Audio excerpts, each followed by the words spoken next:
Hello everyone and welcome to today's strategy webinar 2, mapping stakeholders' views on CCUS technologies in Southern and Eastern Europe. Before I get started, I would like to go over a few items so you'll know how to participate in today's event. Next slide. You have joined the presentation using your computer's speaker system by default. If you would prefer to join over the telephone, just select phone call in the audio pane and the dial-in information will be displayed. Next. You will have the opportunity to submit test questions to today's presenters by typing your questions into the question pane of the control panel. You may send in your questions at any time during the presentation. We will collect these and address them during the Q&A session at the end of today's presentations. This webinar will be recorded and you can watch it back on our website, strategyccus.eu. Next slide.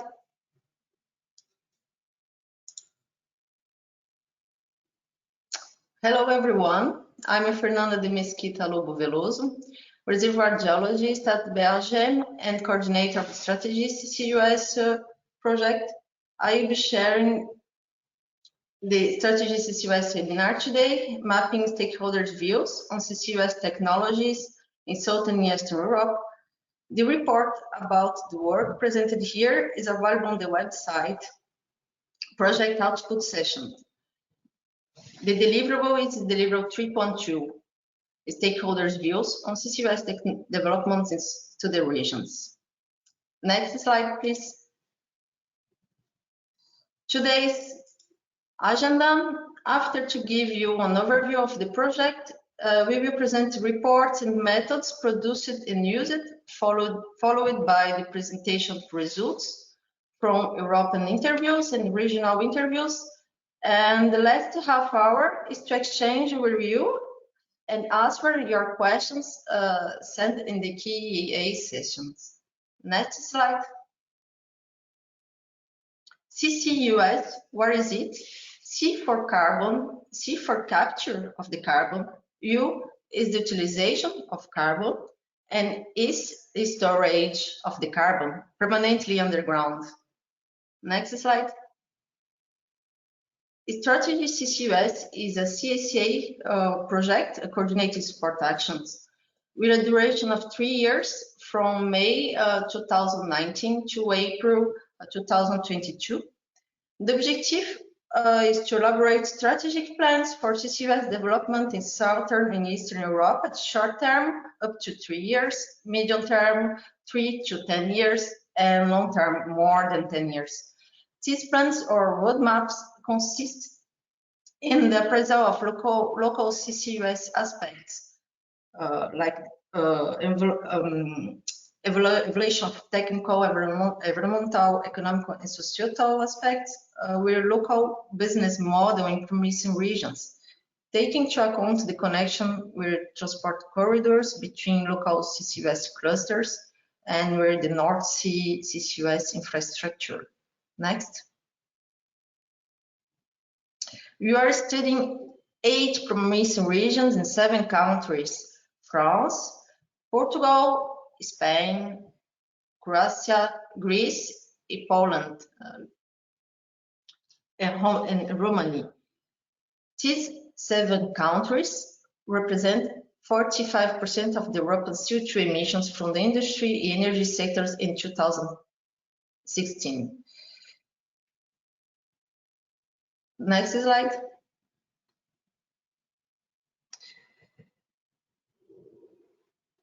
I would now like to introduce Julius Wesche from Fraunhofer.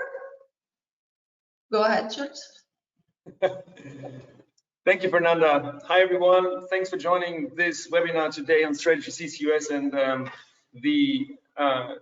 this report that we've done and conducted over the last half year on stakeholder views and stakeholder mapping in these 8 regions that Fernanda just introduced. My name is Julius Wesche. I work at Fraunhofer ISI in Karlsruhe, Germany, and together with colleagues Sabine, Preuß, and Elisabeth Titschke, we work on the Strategy CCUS project here at Fraunhofer, and we work very closely together with the colleagues from CIEMAT and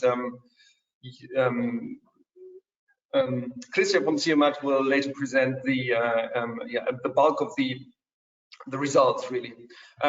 Yeah, that's about it. If you want to follow other updates, as you probably have done it, you can follow the Strategy CCUS on Twitter, and if you want to do that also, you can also follow me on Twitter if wanted. Okay, next slide, please. So I will introduce to you what we actually have done and the methods that we conducted. Next slide, please. So in this work package, this is the work package number 3 of the Strategy CCUS project. We have got 4 sub work packages, and these are at first an identification of relevant stakeholders in the 8 regions. Then the second one is scoping of these stakeholders, and we did this consultation. This is what this webinar today is about. We are currently, and that's task 3.3, in the preparation of the regional stakeholder committees. We will have regional stakeholder committees in all 8 regions, and they will have the first meetings in the next weeks. It was supposed to be some months ago, but due to Corona, it was postponed, as probably this has been the case for many other projects as well. And the last task of this work package will have a survey to assess public acceptance in not all regions, but some of the regions. We present this in some depth today. However, if you are interested in learning more and also reading even more about it, then there is this report is available now on the webpage, on the Strategy CCUS webpage, and you see a little screenshot on your right slide, on the right side of this slide. So please check it out if you're interested in these topics furthermore. Next slide, please. One more click. Here we go. Thank you. So what was the objective of this work package? The objective of this work package was to map stakeholder perceptions, their attitudes, and their interest in CCUS related applications and technologies. So we wanted to assess the social acceptance in the studied regions that Fernanda mentioned 2 minutes ago. So in brief, we tried to identify relevant actors for that might be in the societal discussions around CCUS in the regions, and we conducted interviews with selected representatives of the stakeholder groups in these regions that we studied. And we did that in these regions, but we also did that on the EU level. So we had a lot of interviews that we'll see on the next slide with regional members, but we also conducted some interviews with key stakeholders on the European level. Next slide, please. These interviews that we conducted were semi-structured. This means that we had a predefined protocol, and then we would have proper conversations with our interview partners. And these interview partners came, for instance, from academia, from industry, from public administration, civil society, technologies in the regions. And we selected these stakeholders in order to maximize the diversity of stakeholders. So to really get as much knowledge together as possible. And we did that last year, mostly from October to December 2019. Some of them were a bit late, but the bulk of the interviews were conducted in the end of the last year. We analyzed these interviews. These interviews were conducted in the regional language. So what we asked, and they were conducted by the regional partners of the Strategy CCUS project.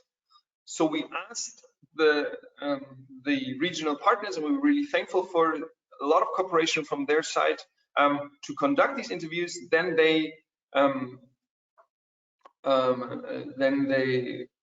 collected the data and translated the key findings, and then they sent these key findings to us, And based on these key findings from the regions, we wrote this report. We put this report together, and obviously the interviews on the European level were conducted in English, and they were conducted by us ourselves.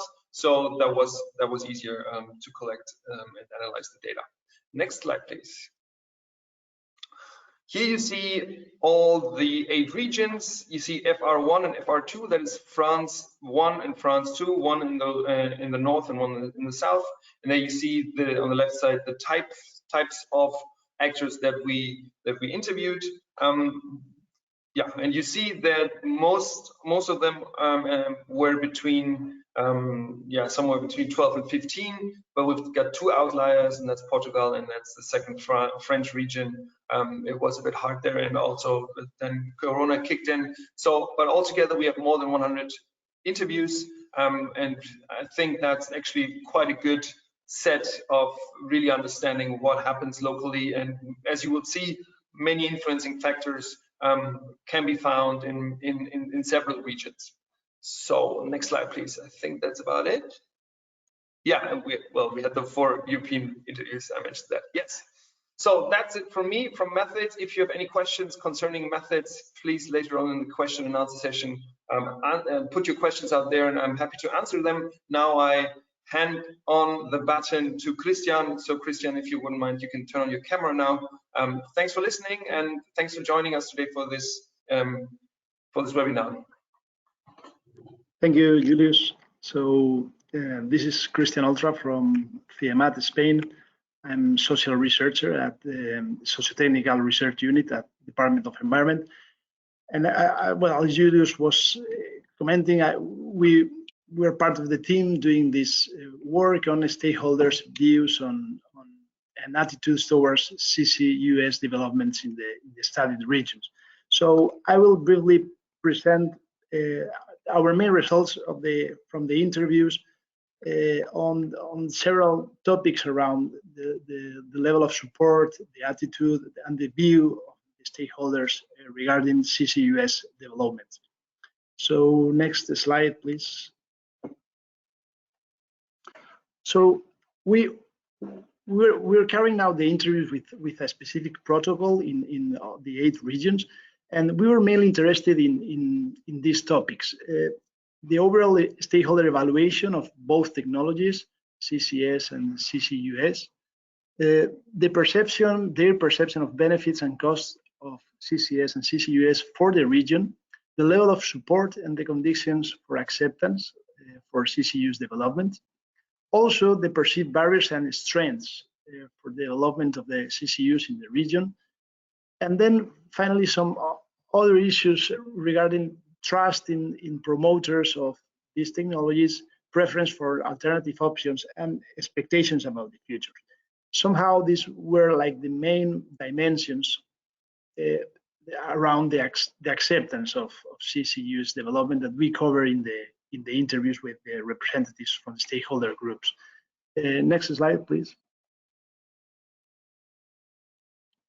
So first, regarding the overall evaluation of CCUS technologies, what we found was that it was clear that for the majority of the stakeholders interviewed, CCS has a clear role in climate change mitigation by the decarbonization, reducing CO2 emissions in the industry and energy sector. In some of the regions, for instance, in Spain and Portugal, we found a clear emphasis on the role of CCUS in reducing emissions from the process industry. Cement, steel, glass. This was a key issue in some of these studied regions. In other countries, such as France, what we found is that CCUS is considered one option among the other options to reduce CO2. And generally, what we found was that stakeholder representatives were more favorable toward the use of CO2 relative to carbon capture and storage. And this was mainly based on the idea that CCS has additional problems regarding the selection of the storage sites, social acceptance, regulatory acceptance. But on the other hand, the use of CCS, the use of CO2, sorry, was perceived as promising in the long term, but not in the short term, mainly because of the perception that there are very few uses for CO2 in the market currently. Next slide, please. Regarding the benefits and costs and risks of CCUS from the point of view of the stakeholders, we found a clear perception of CCUS as a beneficial for climate change mitigation. This was almost shared by all the stakeholders interviewed in our study. And then another key issue in all the regions was the potential socioeconomic benefits of CCUS developments. This was a main issue in all the interviews. Here, stakeholders were referring mainly to job creation, preservation, and generation of new industries. In some of the regions, for instance, stakeholders were concerned about the continuity of the industry, and in that sense, they perceive CCUS as a potential help for these industries to continue working. Of course, this idea was not shared by all the stakeholders, as we will see later. Regarding the cost and risk of CCUS developments, the first and most important idea was the economic cost effectiveness of developing these technologies, the need for new infrastructures. There was also concerns about the potential risk for the local environment, mainly related to carbon capture and storage. And finally, there was concerns expressed by some interviewees regarding the social impacts of carbon capture and storage, mainly the lack of support, the lack of public acceptance, mainly was a main risk considered by the stakeholders. Next slide, please. So, what was the general attitude of the stakeholders we interviewed regarding CCUS? Well, what we found was that the majority of the stakeholders we interviewed had a favorable attitude towards CCUS technologies. And this was based on two main ideas. The first idea was that CCUS have a potential important role in climate change mitigation. And the second idea was that this could have potential socioeconomic benefits for the region. This was a main issue for the stakeholders from the regions, right? The potential socioeconomic benefits. But of course, we've also found that a minority of stakeholders were neutral or opposed to CCUS developments in the regions. And this was basically based on a negative attitude towards CCS, in the sense that some of the stakeholders perceive that there are alternatives, technologies, and that we don't need CCUS, perhaps for reducing CO2. But also they were skeptical about the potential regional benefits of CCUS projects, in the sense that they did not consider that this will create jobs or this will help in the continuation of the regional industry. Regarding the condition for acceptance, all the stakeholders somehow agree that there's a need to consider the cost, the financial viability of this technology. There are acceptance issues that needs to be taken into account, and adequate information and public engagement is needed here.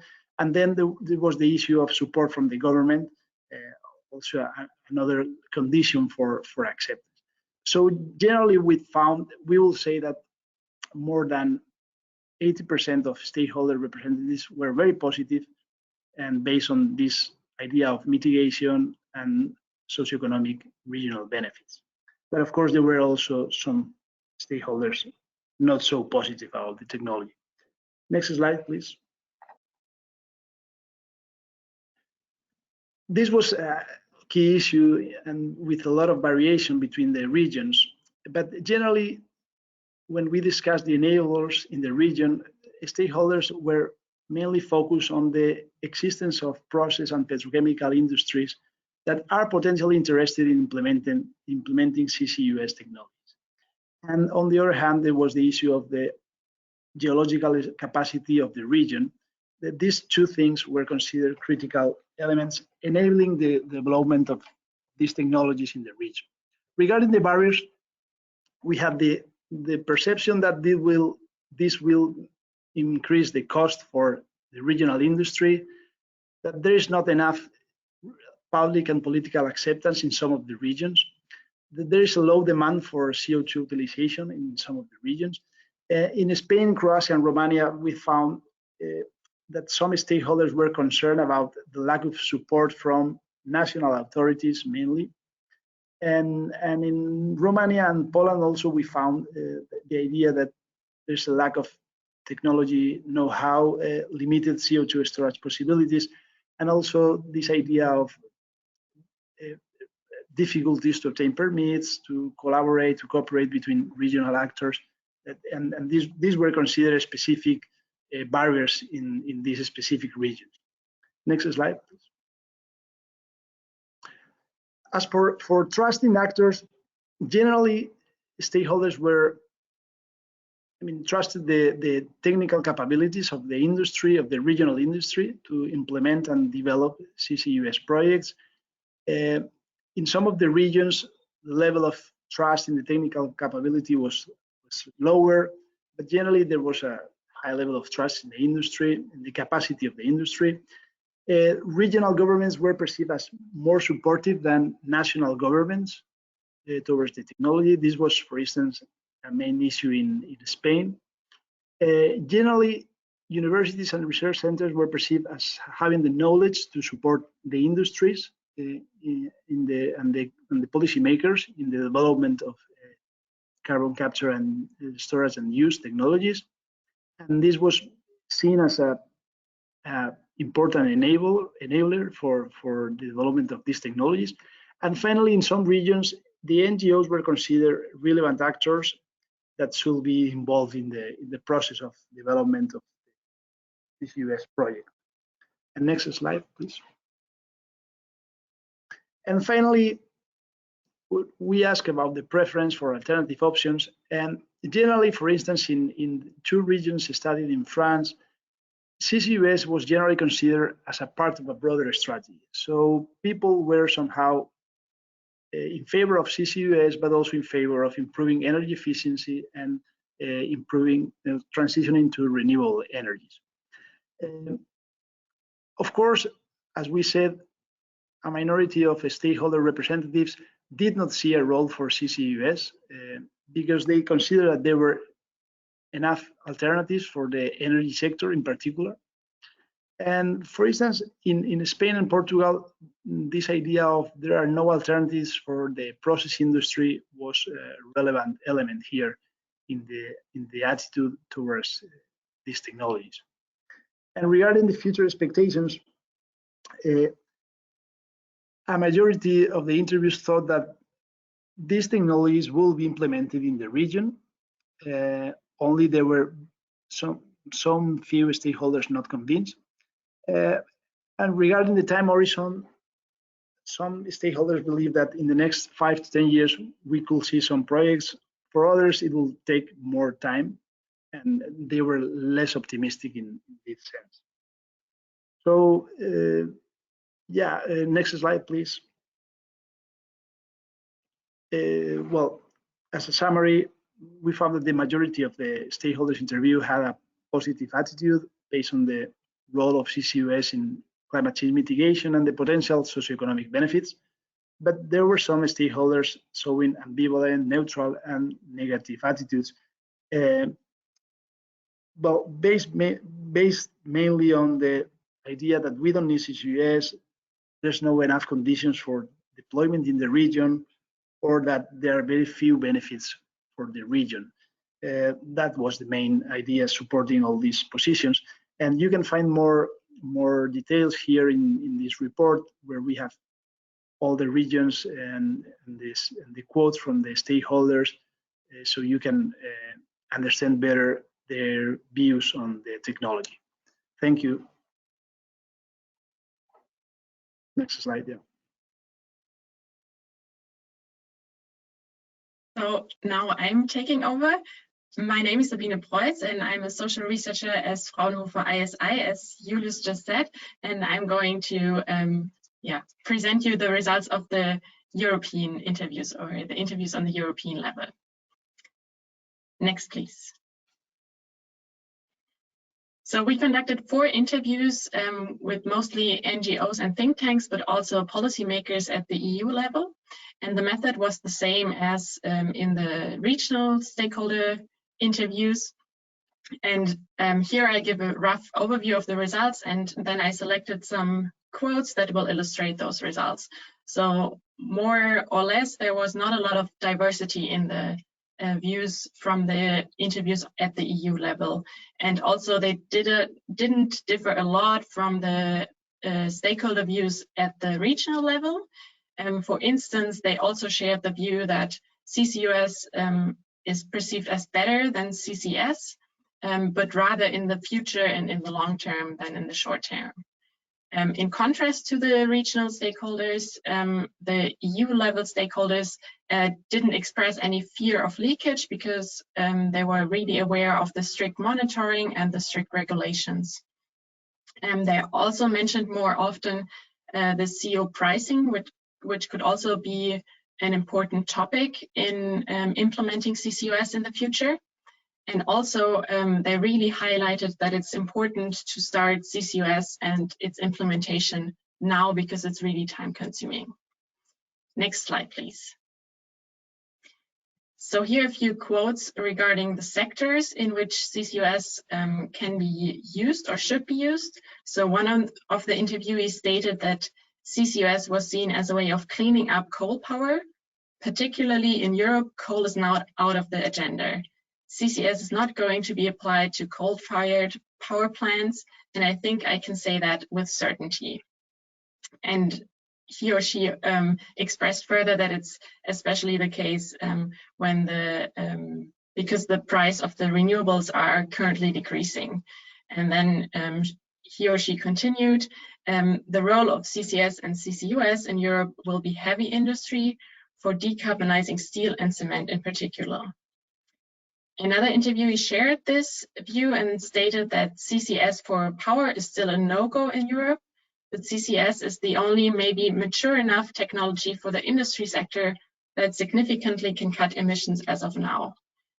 So here you see definitely that at the EU level, they are pretty sure that CCS will not be used for power in the power sector, but rather in heavy industry, and especially steel and cement. However, at the regional level, it was also considered as an option to decarbonize or reduce emissions in the power sector. Next, please. Regarding drivers and barriers at the EU level, one interviewee stated that to increase the social acceptance of CCUS, a shift of the narrative and the associated danger with CCS linked to fracking and the pollution of groundwater, and a strategic plan of the government how to implement CCS in the existing industry is important. Another one stated that for CCS, the problem, of course, people raise often is how secure the storage of CO2 is. And he or she continued that there will be a lot of preventive measures and corrective measures, and also the selection of corrective measures plan that has to be adopted in advance of any permit being given. So here it illustrates that the leakage is very unlikely, but that a strategic plan of the government is important. At least that's the perception of the stakeholders at the European level. Next, please. Regarding the future, there were quite interesting and unique statements and quotes. So it became obvious that CCS is one of the building blocks for climate neutrality. Next, please. And also another interviewee stated that CCS is kind of the conversation changer and an innovative driver for us at the same time. Thus, CCUS is a low regrets option, if not a no regrets option. So even if CCS and CCUS is one option among different options, it still has a special role to play. Next, please. And other interviews at the EU level really stated that it's important to implement the CCUS projects now, because nothing succeeds like success. Next, please. And another one was a little worried and stated, we are going too slow, way too slow, because it's a really time-consuming process, and it takes a lot of coordination between the different stakeholders. Next, please. So to wrap up and to give you some take-home messages of the overall talk, the results, or our results, show that there is little difference between the regions and the EU level interviews in general, and that they hold a more or less positive attitude towards CCUS and its implementation. As a main risk, financial costs for the implementation of CCUS were perceived. As a main benefits, the stakeholders perceived mainly socioeconomic benefits, for instance, the creation of new jobs. Regarding actors, there was more or less trust in the industry and research and science regarding CCUS. However, some stakeholders expressed that they had a desire of more support from the governments, especially at the national level. And CCUS was perceived as rather one option among others, but as I stated, with a specific role. And they also said that, or the results showed that Portugal and Spain are a little ahead in social acceptance issues regarding CCUS, and especially the EU level interviewees highlighted that the implementation of CCUS should start as soon as possible, so other projects can learn from the projects that are currently developing. Next, please. And before I hand over back to Fernanda, I would like to express our thank you to all the regional partners who helped in conducting those interviews in the national language, which are all listed here, because without them we would not have been able to conduct and analyze those interviews. Next, please.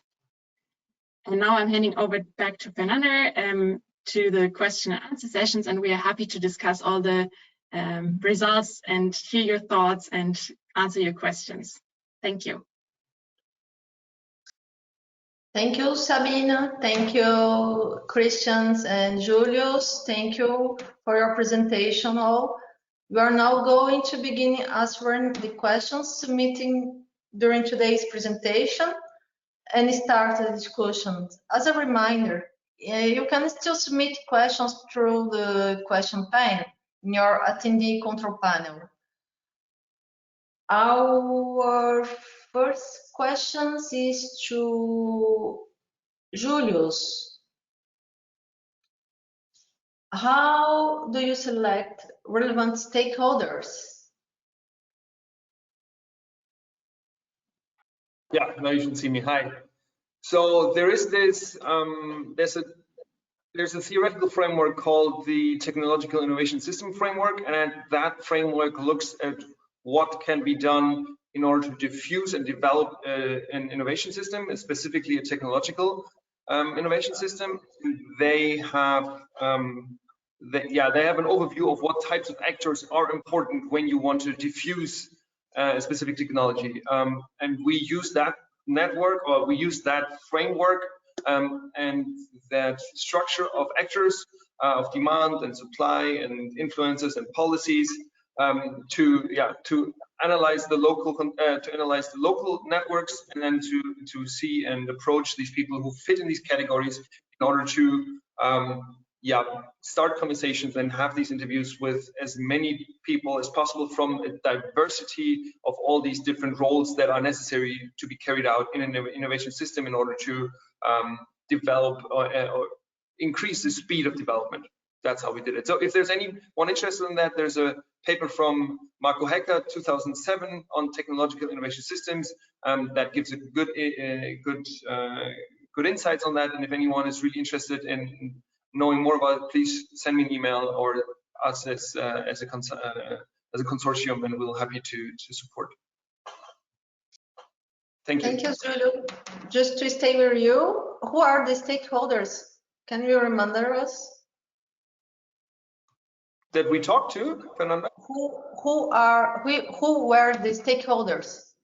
Well, if we, Richard, if you wouldn't mind, you could go on page 12, slide 12, if you are with us. And there we have this overview of stakeholders. Oh, Richard, are you there? So, probably not. So, yeah, as a reminder, we showed it, and we have actors and representatives from politics and policies, from research and education. You know, it's helpful when you have a university in the area that also has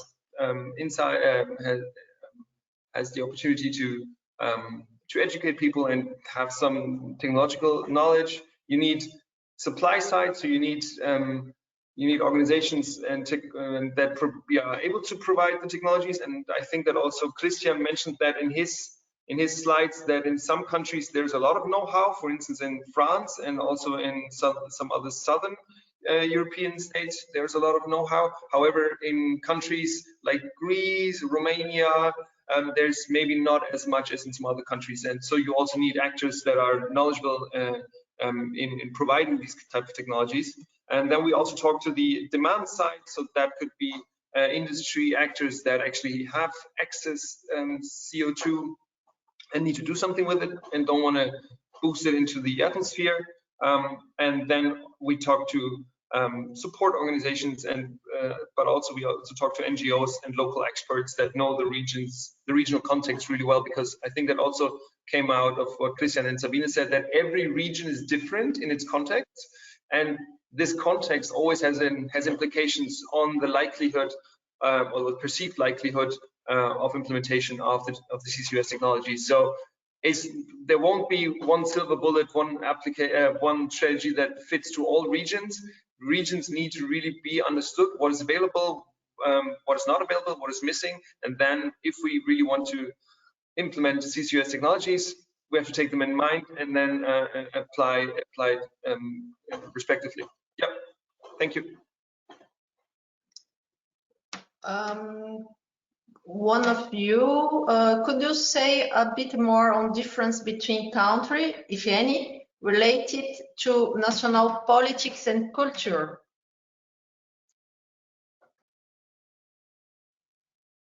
Well, yeah.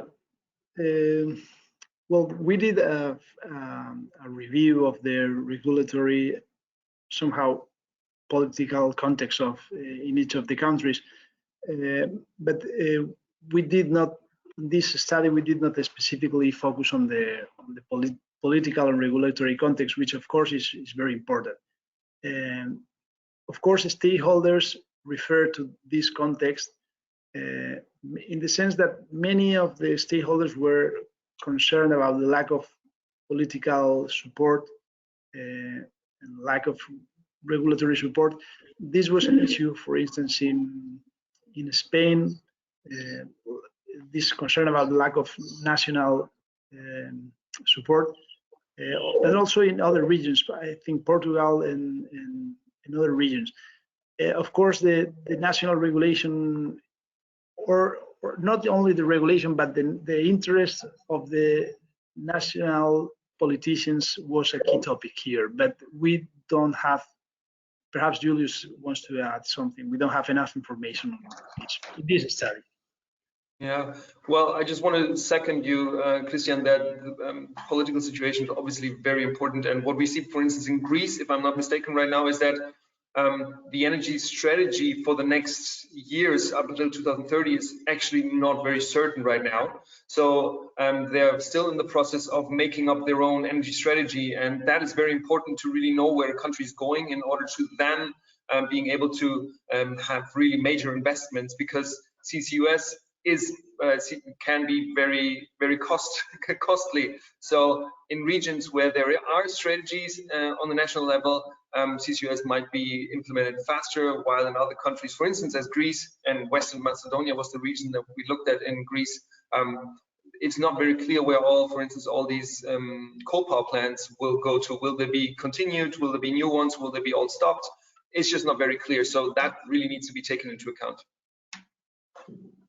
And maybe to add, for instance, in Romania, I think there are some differences between the countries regarding the culture, because in Romania, many stakeholders mentioned that there is not this awareness of climate change and how important CO2 and the reduction of emission is. And I think in other countries, for instance, in Spain, there was more awareness that we really have to cut emissions. So in Romania, for instance, the role of NGOs was even more important to really educate also the general population and to communicate the CCUS projects in a specific way, so that it's really clear that they are not a danger but helping the environment. So Sabine, do you think stakeholders at European level are well informed? Yes, so the stakeholders at the EU level that we interviewed had a lot of knowledge and were really well informed, and they also stated that they perceive that other politicians and policymakers, for instance, are also really aware of CCUS and its importance, but that sometimes they need a little bit of nudging in the right direction, which could be done by NGOs and other influencers and also the general population. So it's I think there is a lot of knowledge at the EU level and the national levels. It just needs to be spread a little further.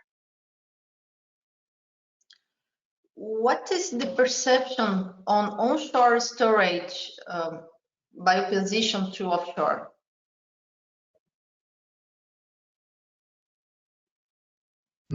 Yeah, that's a good question, but I think the expectations of the stakeholders were mainly onshore. So we were discussing with them concerns and views mainly about onshore storage. I don't think they were, well, of course, the stakeholders that were inside the industry or the CCS sector, of course, they were aware of offshore, but at least in Spain and France, discussions were always based on onshore storage. I don't know if we can say something different from other regions regarding this topic. I don't think so, right? No, it was mostly onshore storage. Yeah. But it would be really interesting to see whether there are differences between onshore and offshore, and maybe we can look at this a little further in the survey that will follow in the next steps of the project. Can I have one more comment on the previous question, Fernanda? We talked about the EU level, and Sabine mentioned that the stakeholders we talked to on the European level were really aware and had the feeling that it's going, but it's not going fast enough. We just had the State of the European Union address from Ursula von der Leyen a couple of days ago. Was it yesterday? 2 days ago? You know, and she also pledged very, more ambitious CO2 reduction targets. So I think, or that could be that's interpretation now. But I could guess that since on the European level a lot of actors are really aware of CCUS, this State of the Union address and also the European Green Deal, which is now being implemented, and also the European climate law, which will be accepted hopefully in the first week of October by the European Parliament, will also add to this push to really get forward with CCU and CCUS. We'll see. But that's something that will develop in the next month. So I think it was really helpful that we actually conducted these interviews and to really get some knowledge out there and make it available, so that other actors can really come in now and understand these regions that we analyzed to implement it. Yeah. Thank you.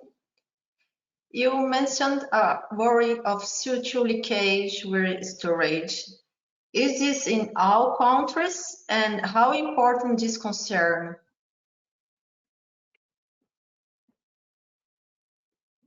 I'm not sure I got the question. Sabine, can you say something about it? Yeah. Yeah. So at the EU level, there wasn't no fear at all, but I think in the different regions, there was more fear than in others. It also depends on more or less the history. For instance, in Romania, again, there was a similar project which really led to different earthquakes, but it was not related to CCUS. So the population and the social acceptance of CCUS was, of course, a little off because, or at least that's what the stakeholders reported, because they were afraid of a similar scenario. There were again earthquakes due to the projects. But as the EU level interview stated, there will be a lot of monitoring and really strict regulations, so they didn't have any fear of leakage of CO2. I don't know whether you could add something about the other countries, but I think there were some fear, but not a really high fear in many countries. Yeah, I guess what we have found in previous studies that the general public is usually very concerned about the potential leakage or environmental and human health impacts of CCUS. For the stakeholders, I will say they were all concerned about the public acceptance of CCS, and they were all concerned about the environmental potential cost. And this was more a topic, yeah, as Sabine said, in some of the regions. This was not perhaps a main concern in France, in Spain, and Portugal, I will say, for the stakeholders. But of course, they are somehow the environmental impacts, yeah, was present in all the interviews. But it's true that the stakeholders were more focused on the economic cost of implementing CCUS, the lack of political support, and the lack of public acceptance. And public acceptance in their mind was linked to potential leakage and that kind of things. But I think generally they were aware of this, that somehow this is controlled. But of course, we have stakeholders that are concerned about the potential leakage and environmental impact. I remember many interviews concerned about this topic, yeah. When I recall the interview, as Christian just said, there are some concerns, but there are some actors obviously who are not really, don't really agree with climate change. But I have the feeling that the majority in many regions are really aware that something needs to be done. And a lot of actors actually said that we need something. But also, as Christian said, in the 4 regions that I worked with most, a lot of actors were not super sure if CCUS is the only option that we can have. And there was a lot of emphasis on using renewables and using energy efficiency. So fear might be one of the topics, but maybe it's also that regional actors actually know that there's other options as well, and that CCUS is not the only option. Will the different stakeholders be ready to pay more for products coming out to CCU to support industrial efforts to implement CCU technologies or incentives from governments? Yeah, that's a good point that I think we didn't ask, because somehow we didn't consider them as a potential end users. But that's a good question for end users. And for CO2 utilization, what we found was a general very positive perception about the potential of the use of CO2 in climate change mitigation, that coexisted with a perception of the limited use of CO2 currently in the market. I think, for instance, for Spain, that was true. I mean, people was very excited about the uses of CO2, but on the other hand, they were thinking that this will be very limited in the short term. But I really don't know if they, for instance, if the industry partners that will be interested in paying more for CO2. I remember some interviews from the industry. They accepted somehow that the cost will increase of using CO2, but we didn't have this specific question about willingness to pay. No. However, in the fourth task of our project in this working package 3, there will be a survey, and we could think, Sabine, of integrating that. Maybe, I'm not saying we do that, but maybe we'll take that with us and maybe maybe we can implement that in the survey. Yeah, it's a good idea. However, I'm kind of like, from previous studies, I feel that actors are not really, very often stakeholders and consumers are not very willing to pay something for something where they have the feeling that the value of the product has not changed. But we'll see. Maybe Sabine, as a psychologist, can say more on that.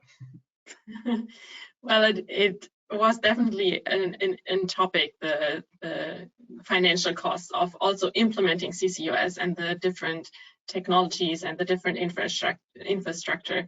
But I think at the EU level, the interviewees were really clear that it is an additional cost, but it's really worth to invest in this technology, because it is an important option or an important solution for steel and cement and different industries that cannot be decarbonized in any other way. So even if there are costs, they really highlighted, well, it's important to invest now because it's a longer process and it's worth it. Yeah. No, what Chris said was that as far as I understood the question correctly, was it on the demand side of like our customer, and we did not ask that because we didn't talk to customers. So just to clarify that we are not contradicting ourselves here. We're just looking at different people here. Yeah, what it was clear that some specific stakeholders were like very supportive of the idea of the circular economy, and some of the interviews were really focused on the circular economy and the potential of the use of CO2 in different sectors. But I think that this idea was really limited to stakeholders working on the uses of potential uses of CO2. But I think it's an attractive frame for future products, for sure. It was perceived by some stakeholders like this. A question for Christian or Sabine regarding trust in industry. The results represent stakeholders' views. Do you also have an idea how the general public will view this? Will they trust industry to the same extent, competence and intentions? Yeah, we did some study in the past on the public attitudes towards CCS, and generally what we found for instance, in Spain, we found that the general attitude was positive towards the technology. Trust in the industry was not high, but generally the technology was perceived as an environmental friendly technology, as a potential solution to climate change. But of course, we're talking here about 60–70% of the population. Of course, 30% of the population, 20, 30, 40, they were skeptical about the technology because mainly they have a preference for other technologies. But in general terms, for instance, in the study we conducted in Spain, we could say that the majority of the public was somehow supportive of CCS as a general idea to reduce CO2 emissions, even if they prefer other alternatives, of course. But of course, this has some variation between regions also. But trust in the industry is not particularly high regarding CCS capabilities, or specifically intentions. Yeah, this is true.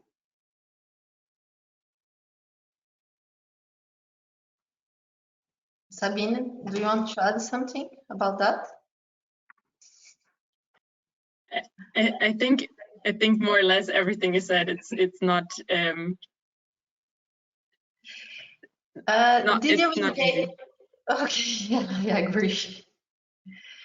Did you engage with local works unions, and what were their views on CCUS? We conducted some very few, I think, interviews with local unions.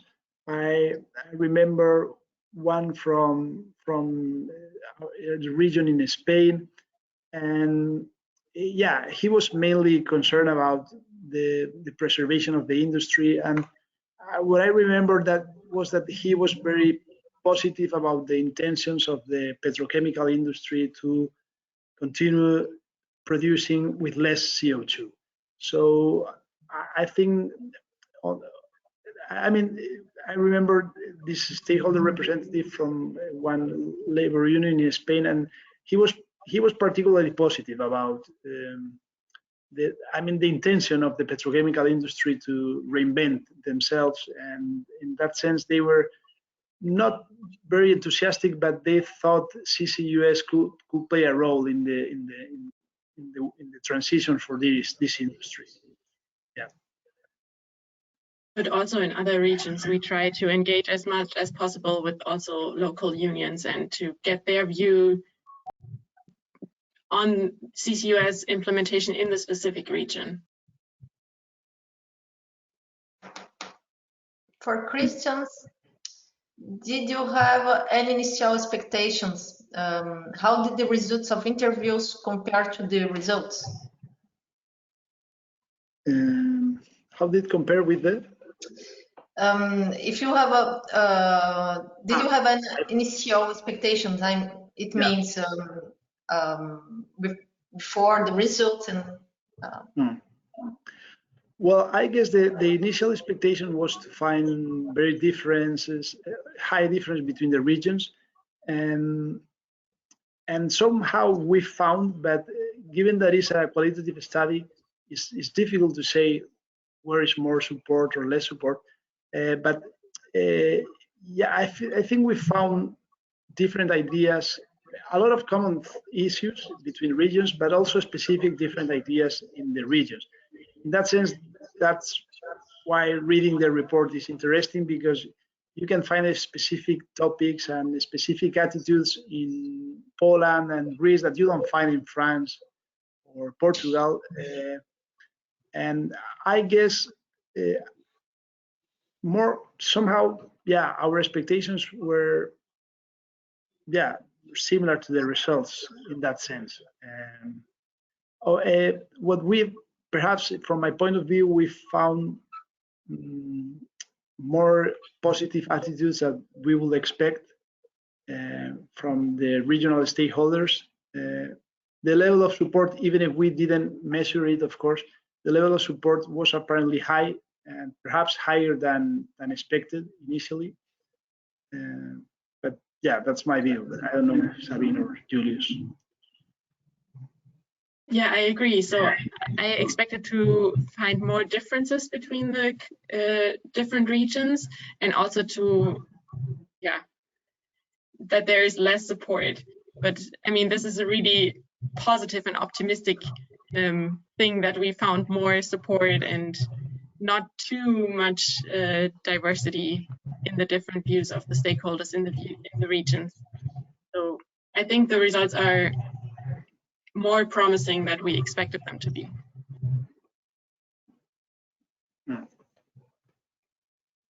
Hi, Fernanda. This is Richard from SCCS organizer. Just to let you know that we're coming to 11 o'clock or 12 o'clock in Europe just now. Yeah, we have UK is not part of Europe. You have come to the end of our webinar. And I would like to thank everyone for attending today's webinar, the presenters and organizers for making this possible. Once you leave today's session, you will receive a survey on the presentation, and we would appreciate if you would complete that and provide your feedback. And we will also review a follow-up email within 48 hours with a link to view a record of today's webinar. On behalf of all presenters, thank you for joining us today and have a great rest of your day. Bye-bye.